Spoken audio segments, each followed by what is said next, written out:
Kanada vrací úder vlastními celními opatřeními v Trumpově obchodní válce, kterou rozpoutal proti celému světu. Trump zopakoval své prohlášení a uvedl, že Kanada by na tom byla ekonomicky lépe jako 51. stát Spojených států. Pokud jste na tomto kanále noví, dejte odběr, zvoneček a like. Pokud nás chcete podpořit, můžete přes tlačítko připojit se. Podle něj je to šílený nápad. A to je vše. Premiér Mark Carney nařídil ministerstvu obrany, aby přehodnotilo smlouvu na nákup stíhaček F-35 v hodnotě 13,2 miliard dolarů, kterou Kanada podepsala se Spojenými státy. Kanadský výkřik "Dost už" se stal v posledních dnech jedním z nejdiskutovanějších témat na severní polokouli. Země má plné zuby kroků prezidenta Spojených států Donalda Trumpa, od celních tarifů přes tlak na severoamerickou dohodu o volném obchodu až po energetické spory. A teď se situace přesouvá do úplně jiné dimenze. Kanada se chystá pozastavit svůj 13 miliard dolarů těžký kontrakt na stíhačky F-35.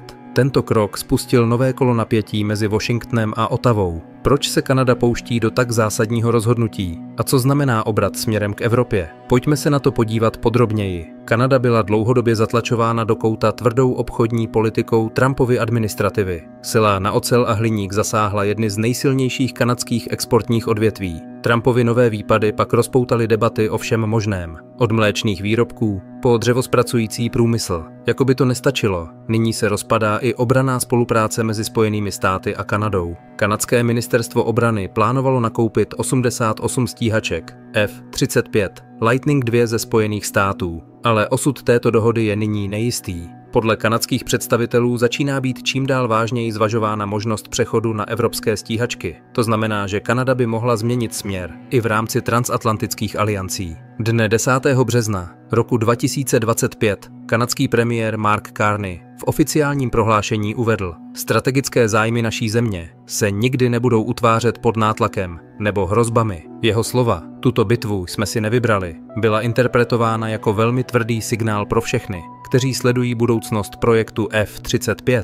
Ačkoliv Washington na Carneyho prohlášení přímo nereagoval, některé americké zdroje začaly šířit spekulace, že pokud Kanada neustoupí, mohou Spojené státy uvalit nové sankce. Premiér Carney, známý svými pečlivými ekonomickými analýzami, kouby bývalý guvernér centrální banky, zvažuje i náklady na pozastavení tak obřího obranného projektu, jako je F-35.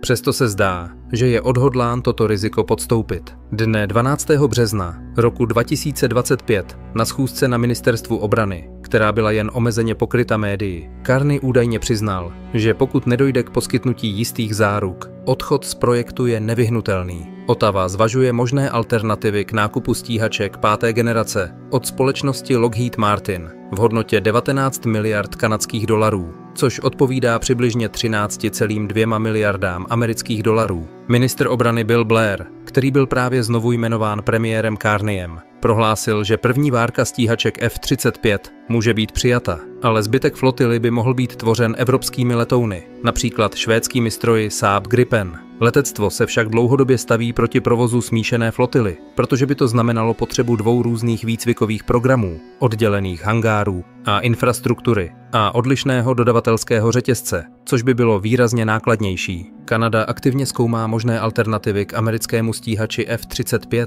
a bude o nich jednat s konkurenčními výrobci letadel, uvedl ministr Blair. Ačkoliv se může zdát, že jde jen o zbrojní projekt, v pozadí se odehrává boj o moc v Severní Americe a snaha Kanady chránit své vlastní zájmy. Obranná partnerství mají smysl, jen pokud jsou založena na vzájemné důvěře a respektu. Kanadská frustrace vůči Spojeným státům narůstá zejména v posledních letech kvůli obchodním sporům, clům a strategickým krokům. Vyhrocení situace kolem projektu F-35 potvrzuje názory expertů, kteří tvrdí, že napětí bylo nevyhnutelné. Některé americké zpravodajské kanály varují, že bez stíhaček F-35 by kanadská armáda mohla výrazně oslabit. Lidé blízcí ottawské vládě však tvrdí, prostředky, které jsme do tohoto projektu roky vkládali, nepřijdou nazmar. To, že vláda premiéra Carneyho zatím nepředstavila veřejnou strategii, vyvolává otázku. Existuje nějaký tajný plán? Pojmy jako suverenita a sebeurčení, které premiér Carney často zmiňuje, jsou čteny jako signály, že tentokrát jde Kanada do boje s naprostou vážností.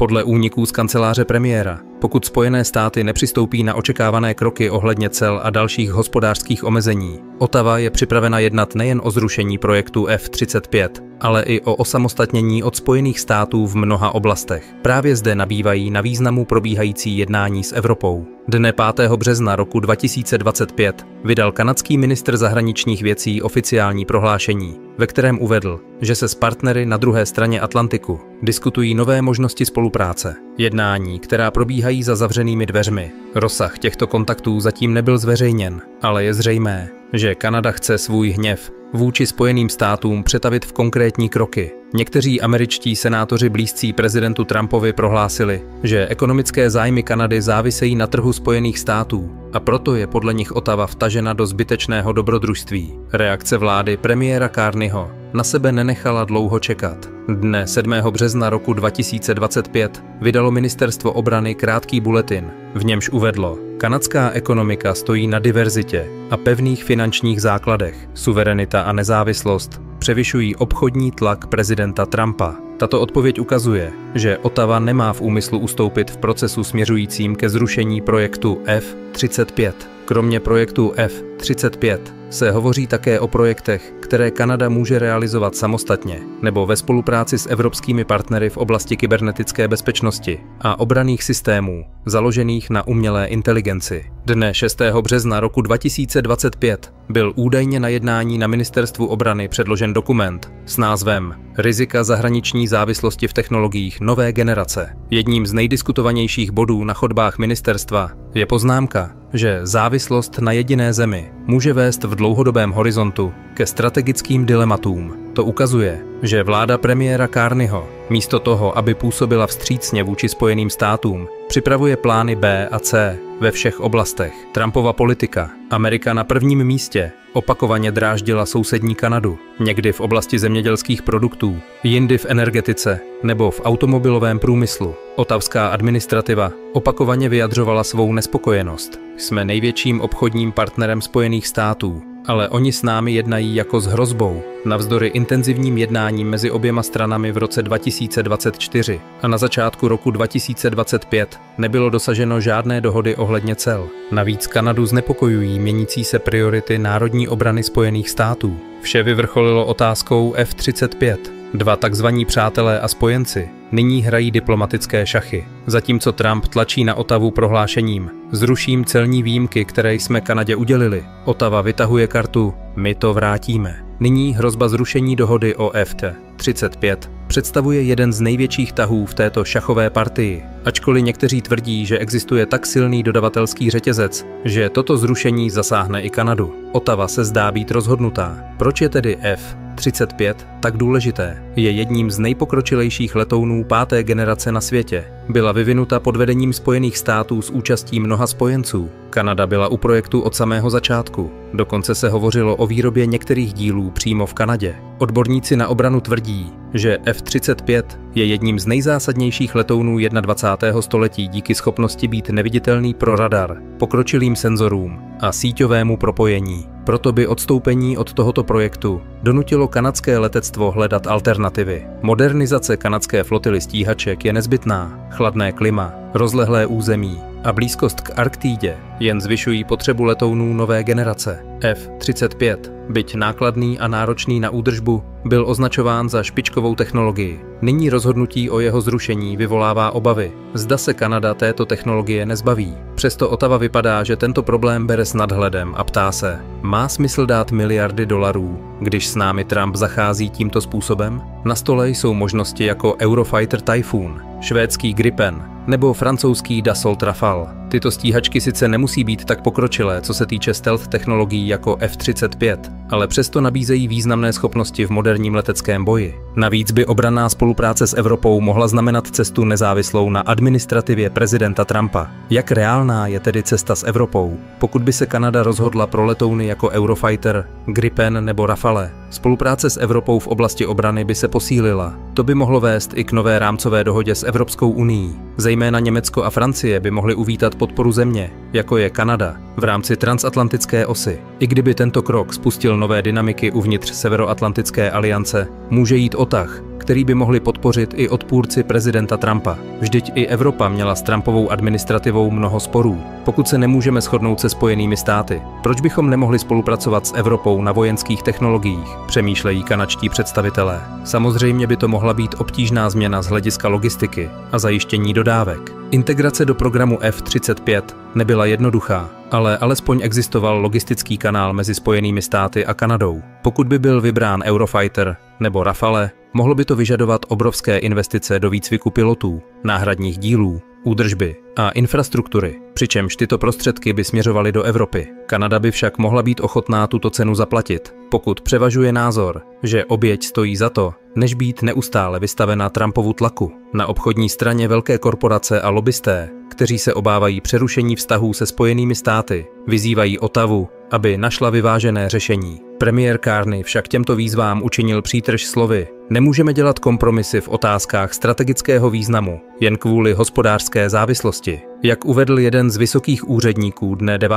března roku 2025, obranná a zahraniční politika se musí posuzovat na základě věcnějších kritérií než jen krátkodobého zisku. Tento přístup naznačuje, že administrativa premiéra Carneyho se na situaci dívá úplně jinou optikou. Podle některých úniků připravuje vláda premiéra Carneyho projekty, které by měly zastavit odliv mozků, pokud by Kanada opustila projekt F-35, zejména v leteckém průmyslu. Údajně kanadští inženýři hledají podporu pro účast na nových projektech. Zatím není jasné, zda tyto projekty přilákají investice z Evropy nebo z Asie. Přesto Carneyho zmínka o cíli vybudovat vlastní národní letecký průmysl naznačuje, že zrušení F-35 není jen reakcí na napětí se Spojenými státy, ale součástí širší strategické vize. Zbývá zjistit, jak tento spor se Spojenými státy ovlivní rovnováhu v Arktidě, tání ledovců a otevírání nových námořních tras v posledních letech proměnili tento region v pole soupeření mezi velmocemi. Kanada tvrdí, že jde o přirozené rozšíření jejího území, zatímco Spojené státy argumentují, že bychom měli spolupracovat na mezinárodním tranzitu. Tento spor už překonává řadu menších neshod. Drastický krok, jakým by bylo zrušení projektu F-35, by mohl zasadit ránu i takzvané spolupráci na severu. I kdyby Kanada projekt F-35 opustila, vojenská přítomnost Spojených států v regionu zůstane. Pokud se problémy vyostří, Kanada na tom bude tratit nejvíce, jak někteří tvrdí. Tábor kolem Carneyho se však zdá spíše řídit heslem: vycházejme se Spojenými státy, ale nepřekračujme vlastní hranice. Postoj Washingtonu, buď jste s námi nebo ne, však stěžuje nalezení kompromisu. Zbývá zjistit, zda se tento pad podaří vyřešit s podporou Evropy, nebo zda se situace ještě více zkomplikuje. Podle některých průzkumů veřejného mínění většina Kanaďanů podporuje nezávislou obrannou politiku, ale zároveň se obává přerušení obchodních vazeb se Spojenými státy. Právě na tomto rozporu staví vláda premiéra Carneyho svou strategii. Posiluje rétoriku zdůrazňující nezávislost, ale zároveň se vyhýbá tónu přerušujeme všechny vazby, který by mohl veřejnost vyděsit. Tato složitá rovnováha naznačuje, že otázka F-35 může kdykoliv nabrat nový směr. Podle mediálních zpráv se již připravují návrhy obranných dohod s evropskými státy. Ačkoliv jsou často zmiňovány francouzské a německé společnosti, Kanada zatím veřejně neoznámila, s jakými firmami by mohla jednat a o jaké dohody půjde. Pouze ministr zahraničí ve svém prohlášení dne 5. března roku 2025 uvedl, že budeme řešit své obranné potřeby v rámci společné vize. Tato nejednoznačnost posiluje vnímání Spojených států, že Kanada zbližuje své zájmy s evropskými partnery. Carneyho prohlášení, že pravidla starého světa už neplatí, ukazuje, že tato přetahovaná jde daleko za hranice pouhého zrušení dohody. Jak v různých částech světa vznikají nová centra moci, Kanada se snaží najít své místo v této hře. Spojené státy jsou stále považovány za největší vojenskou a ekonomickou mocnost, ale nátlakový přístup trumpovské školy může tlačit i blízké spojence k hledání alternativ. Kanadské kroky jsou vnímány jako konkrétní příklad tohoto trendu. Jaká bude Trumpova reakce? Až se Trump dozví zprávu, že Kanada ruší dohodu o F-35, dá se očekávat, že zareaguje ostře, pravděpodobně na sociálních sítích. Prohlášení jako pokud to Kanada udělá, sankce budou tvrdé, zaplatí za to, lze očekávat. V kruzích amerického obranného průmyslu se říká, pokud Kanada tyto letouny nekoupí, najdeme nové zákazníky a na trhu s F-35 nebude problém. Přesto však americké obranné společnosti neberou ztrátu tak blízkého a bohatého zákazníka, jako je Kanada, na lehkou váhu. Ve hře jsou smlouvy v hodnotě miliard dolarů. Ze strany společnosti Lockheed Martin mohou přijít prohlášení jako například "Jsme v šoku". Plán Kanady přesunout se směrem k evropským letounům by navíc mohl ovlivnit transatlantickou ekonomickou rovnováhu. Někteří američtí senátoři mohou říci, pokud to Kanada udělá, nepřiznejme jí výhody v obchodním partnerství. Pokud se situace vyhrotí, může obchodní válka eskalovat a vést k opatřením typu zvýšíme cla, penalizujme ocel a podobně. Může se z toho stát diplomatická krize, která poroste krok za krokem. Jaká je podpora veřejnosti a politické pozadí v Kanadě? Průzkumy veřejného mínění v Kanadě ukazují, že většina lidí říká, postavme se Trumpově agresivnímu postoji pevněji. Proto i kdyby vláda zařadila zrušení projektu F-35 na pořad dne, nemuselo by to vyvolat velký odpor. Naopak by postoj typu chráníme svou národní čest, nepodvolujeme se Trumpovi, mohl najít podporu. Samozřejmě historické vazby se Spojenými státy znepokojují každého. Hospodářské vztahy, hraniční přechody, cestovní ruch, má to mnoho rozměrů, ale převládá názor. Trump nás pořád něčím ohrožuje, tak mu odpovězme. Toto rozhodnutí se zdá být podporováno především obyvateli provincií Ontario a Quebec, tedy v průmyslově vyspělých regionech s velkou populací. Je to proto, že Trumpova cla na ocel a hliník zasáhla nejtvrději právě Ontario a zemědělské produkty z Quebecu také čelí clům na trhu Spojených států. Tento postoj vnímá přístup, když je to tak, nekoupíme od nich letadla, jako spravedlivý. U části veřejnosti převládá pocit odvety. Možnost, že Kanada zruší dohodu o F-35 v hodnotě 13 miliard dolarů, by mohla způsobit diplomatické zemětřesení mezi Washingtonem a Ottawou, které už je napjaté kvůli Trumpovým clům. Tento krok by vztahy dále vyostřil. Pokud Trump říká, bude to mít svou cenu, Kanada odpovídá, máme to vždy platit my. Myšlenka na obranné zbližování s Evropou by mohla změnit transatlantickou rovnováhu. Děkujeme za sledování a také děkujeme členům kanálu. Nezapomeňte na odběr, zvoneček a like.